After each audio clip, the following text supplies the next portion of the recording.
pulled his cloak over his face, and went out and stood at the mouth of the cave. Then a voice said to him, "What are you doing here, Elijah?"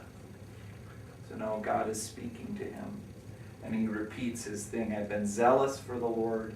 The Israelites rejected your covenant, broken down. I'm the only one left, and now they're trying to kill me." The Lord says, "Go back." So he gives him instruction. And then in verse 18, God answers this fear and accusation that Elijah had that was false. And he says, "Yet I reserve 7,000 in Israel, all whose knees have not bowed down to Baal, and all whose mouths have not kissed him." So Elijah, you're not the only one. It feels like it, but you're not. And these exact same things happen to us. Well, not the exact same thing, most of us. I haven't been out in the cave before and had the earthquake shake and the wind blow, but the similar things is there's times where I'm going through a situation and I get so focused on me and on the problem that I can't remember what God has done, and I feel like it's hopeless, that, this is, I can't help it, I can't fix it, it can't be fixed, it's too hard, it's too impossible, as we focus on me and on the problem and not on God. We don't remember what He's done, we don't remember who He is. So we need to go back and remember who He is and what He's done. And then He can speak to us. We listen. So here at the bottom I've listed some ways to cultivate hearing God's voice. So the first one is an easy one, or I should say it's an obvious one. But again, it's one that it's so obvious that we don't do it, right? So the first thing is to ask God to speak to you. Remember last week we read in 1 Samuel when God was calling Samuel's name. What did Elijah instruct him to do? He said, "Go, and when you hear that, say, 'Speak, Lord, for your servant is listening.'" So he asked God to speak. Same as James 4:4. 4:1. You do not have because you do not ask. Okay? So we need to ask God, "God, speak to me. Show me what to do." Rather than just trying to solve a problem ourselves. Rather than trying to do something ourselves. So recently, when we in Chinook were asking about what to name their child, they wanted to have an American or an English name along with the Korean name, and so they were asking about that. And Emmy and I think we talked to you at your shower and said, one of the things that we'd encourage you to do is pray and ask God for a name. Because that's one of those areas we go back and we fall back on what we normally would want to do, right? Well, what's tradition? What do our families do? Or what do people on TV do? Or what do, we draw on all of these other sources when we don't go to God and we don't ask Him, "God, what do you want me to do?" So they did.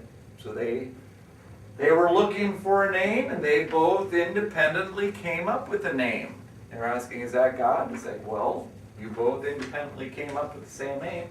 We'll talk about that more next week on how do you test and know whether it's God speaking. But that's one of the ways.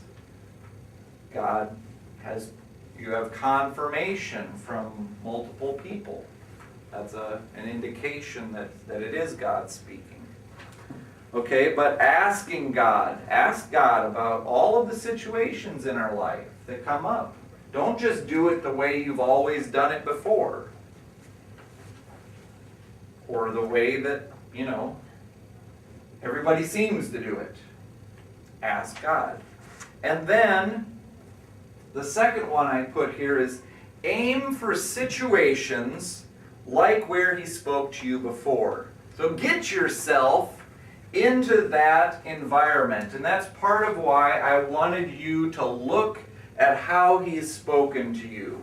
So was it while you were singing? Then sing.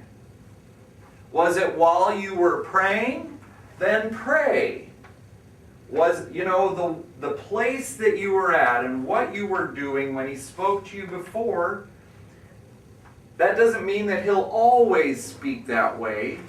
But the thing is, if that's how God has spoken to you before, you can go back to it. And what's interesting, when we look at the Old Testament, there is that kind of notion that we see there with Abraham and with Isaac. Abraham built an altar in Beersheba. And he called on the name of the Lord, and God spoke to him. And his son Isaac, when he was traveling around, he came to that same place. And God spoke to him there. It was that same place. And it's kind of like in our lives, we can go back to that place where God has spoken to us before and take a hold of it. It's very much how God, with the temple and with that single place of worship and with the times that they were to come to God, there's God, for whatever reason, he'll often work with us in a particular way. And so we can go back to that place and to that situation, and God will speak again. And so that's why I want you to go back and see, well, what was happening when God spoke to me before? And again, don't put God in a box, but you know that it's happened before, so you can go back and see if he'll speak to you again. So I listed this situation in 1 Samuel 7, where it talked about Samuel. We saw him as a young boy. And we can turn and open to that in 1 Samuel 7.